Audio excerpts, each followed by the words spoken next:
এক হাদির জানাজা প্রমাণ করে দিয়েছে জীবন্ত হাদির চাইতে শহীদ হাদি বেশি শক্তিশালী। হাদিরা মরে না, হাদিরা চিরন্তর থেকে যায়, হাদিরা জীবন্ত থাকে। সন্ত্রাসী গোষ্ঠীরা এক একজন হাদির সঙ্গে সন্ত্রাসীদের মূলোৎপাটন হয়ে যায়।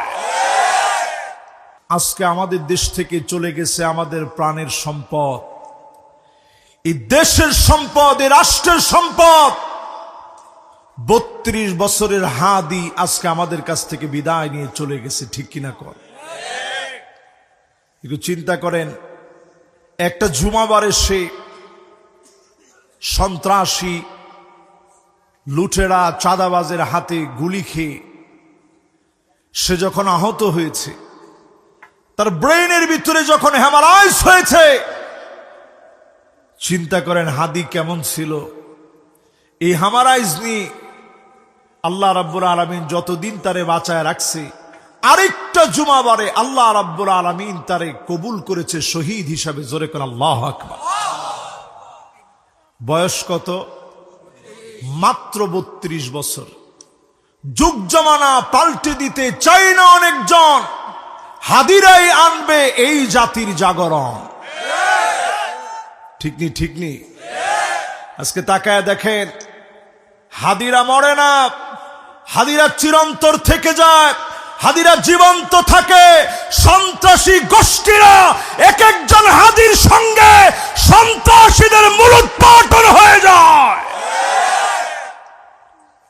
এজন্য আজকের এই মাহফিল থেকে পরিষ্কার ভাষায় বলি, হাদির সন্তান, তার বয়স মাত্র 8 মাস। এই ছোট্ট বাচ্চা হয়তো তার বাবার চেহারা কেমন তার মনে নেই, বড় হয়ে হয়তো শুনবে এই যুগ জামানার পরিবর্তনের জন্য একজন হাদি এসেছিল, সে ছিল তার বাপ। এরকম একটা ছেলে হয়ে চলে গেল, যার স্বপ্ন ছিল জাতিসংঘের মহাসচিব হবে। আমি মনে করি জাতিসংঘের মহাসচিব এটা দুনিয়ার একটা সম্মান, হাদি আল্লাহর আখিরাতের সম্মান নিয়ে চলে গেছে, ঠিক কিনা বলেন? শুধু হাদি দিয়ে শেষ নয়, আমাদের পার্শ্ববর্তী যে রাষ্ট্রটা সব সময় আমাদের দেশের যারা গুণীজন, যারা এই দেশকে লিড করবে, তাদেরকে যারা সব সময় টার্গেটে রাখে, হাদিস সহ তারা 50 জনকে টার্গেটে নিয়েছে, এমনকি আলেমদেরকে তারা টার্গেটে নিয়েছে। আমরা বলে দিতে চাই, এক হাদির জানাজা প্রমাণ করে দিয়েছে জীবন্ত হাদির চাইতে শহীদ হাদি বেশি শক্তিশালী। ঠিক না ভাইয়েরা আমার? এই মাহফিল থেকে যদি আমরা আওয়াজ তুলতে পারি, ন্যায় ইনসাফের পক্ষে হাদি কথা বলেছে।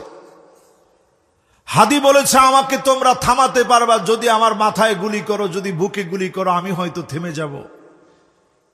কিন্তু আমি হাদির এই বক্তব্য শুনে অভিভূত হয়েছি। সেই যেভাবে শাহাদাত কামনা করেছে, আল্লাহ ঠিকই হাদির দোয়া কবুল করেছে, ঠিক কিনা কর?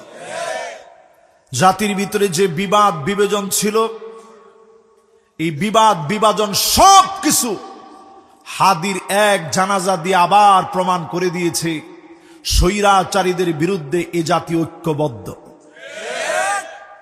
ঠিক না ভাই?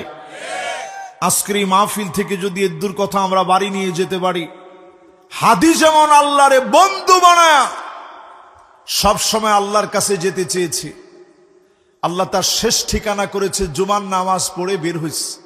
কাজটা ভালো না খারাপ?